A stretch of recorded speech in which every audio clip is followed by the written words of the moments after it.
Capítulo 1. El desierto blanco. Imagina el silencio más puro que existe.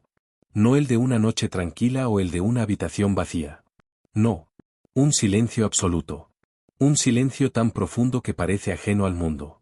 Así es el norte de Canadá en pleno invierno, una extensión infinita de nieve, hielo y soledad.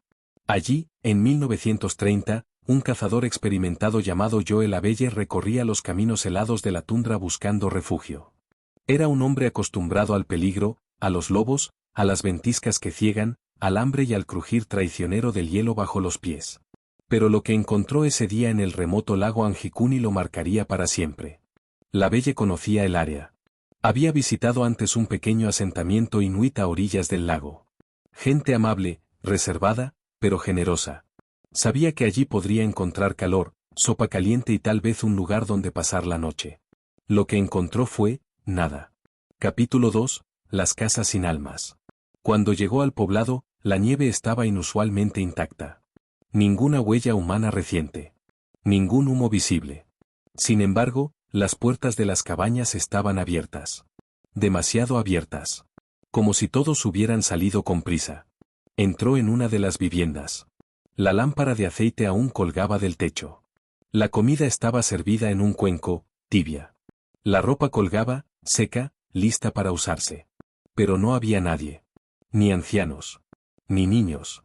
Ni cazadores. Entró a una segunda cabaña. Luego a una tercera. Todas estaban intactas. Todas vacías. No había signos de lucha. No había sangre. Ni pisadas que indicaran una huida.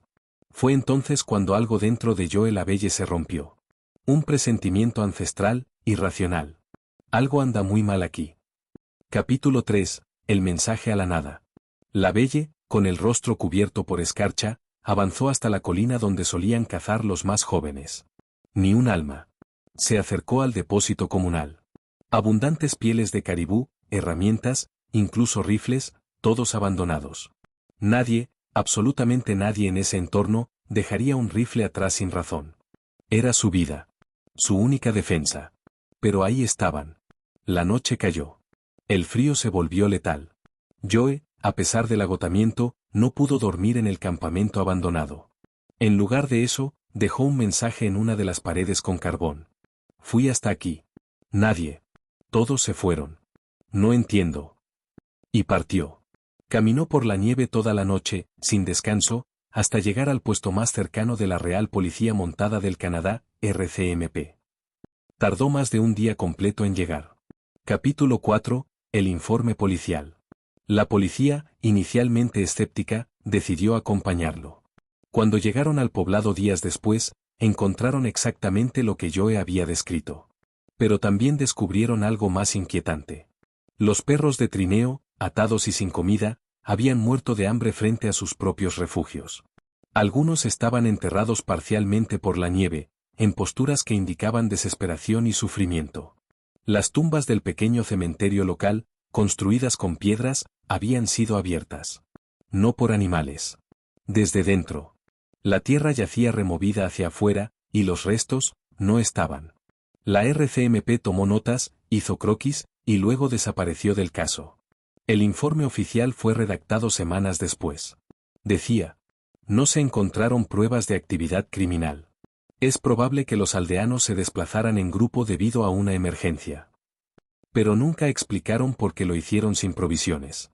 Sin armas. Sin sus animales. Ni por qué dejaron su comida servida, su ropa, sus muertos. Capítulo 5. Las primeras teorías. La historia llegó a los periódicos, y la imaginación popular explotó. ¿Una huida por miedo a una enfermedad? ¿Un ataque de otro grupo indígena? ¿Un desplazamiento repentino por fenómenos naturales? Pero ninguna teoría cuadraba. No había huellas. No había señales de lucha. No había evidencia de que algo o alguien los hubiera obligado a irse. Otros comenzaron a especular. Abducción colectiva. Fenómeno paranormal. Colapso temporal o psíquico masivo. Los ancianos inuit de otras aldeas se negaban a hablar del tema. Algunos decían que los habitantes de Anjikuni habían sido llamados. Otros simplemente decían: el lago cobra lo que es suyo. Capítulo 6. El silencio del hielo. Tras unas semanas, el caso fue sepultado en los archivos. Ningún nuevo reporte. Ningún cuerpo encontrado. Ningún sobreviviente. Nadie reclamó tierras, pertenencias o recuerdos. Como si aquella aldea nunca hubiera existido. Pero los registros sí existen. Y Joel Abelle jamás volvió a hablar del tema en público. Los periódicos que en su momento mencionaron el caso desaparecieron de muchas bibliotecas. Algunos investigadores aseguran que el gobierno canadiense silenció el incidente. Otros piensan que esa historia fue exagerada o inventada. Pero lo cierto es que la leyenda persiste. Y cada tanto, alguien vuelve a Anjikuni. Y no todos regresan. FEU capítulo 7, un informe que no cierra. Cuando la Real Policía Montada del Canadá, RCMP, terminó su informe oficial sobre la aldea de Anjikuni, las palabras eran frías, burocráticas y sobre todo, evasivas. No se hallaron pruebas de actividad criminal. Es probable que los habitantes hayan emigrado por causas naturales. Pero los detalles recogidos por los testigos no se ajustaban a ese resumen. ¿Por qué se marcharían todos dejando su comida servida? ¿Por qué dejarían rifles, abrigos y trineos? ¿Por qué abrirían sus propias tumbas y desenterrarían cadáveres? Los periodistas locales que intentaron investigar más a fondo empezaron a encontrar obstáculos. Capítulo 8. El reportero que fue demasiado lejos. En 1974, un joven periodista canadiense llamado Robert Keller viajó al norte con la intención de hacer un documental independiente sobre el caso. Entrevistó a ancianos inuits, buscó registros médicos, revisó archivos de la RCMP. Durante su viaje a la zona del lago Anjikuni, logró grabar imágenes de los restos de chozas y postes congelados. Aseguró haber encontrado símbolos tallados en piedra que no eran inuit, y restos óseos, que no eran humanos. A los 3 días de regresar a Ottawa, Robert desapareció. Su vehículo fue encontrado abandonado. Su cámara, destruida. Sus notas, robadas de su apartamento. La policía cerró el caso como fuga voluntaria. Capítulo 9. Teorías desde la oscuridad. A falta de respuestas oficiales, comenzaron a surgir teorías alternativas. Algunas, de tono racional, otras, profundamente inquietantes.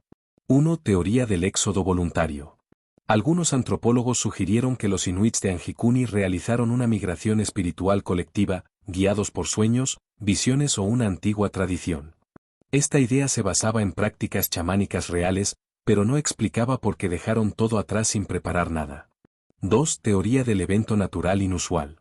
Algunos climatólogos propusieron que un fenómeno geológico, como una liberación de gas tóxico bajo el hielo, pudo haberlos desorientado o matado, forzando un desplazamiento errático. Sin embargo, la RCMP nunca reportó olores, ni evidencias de intoxicación.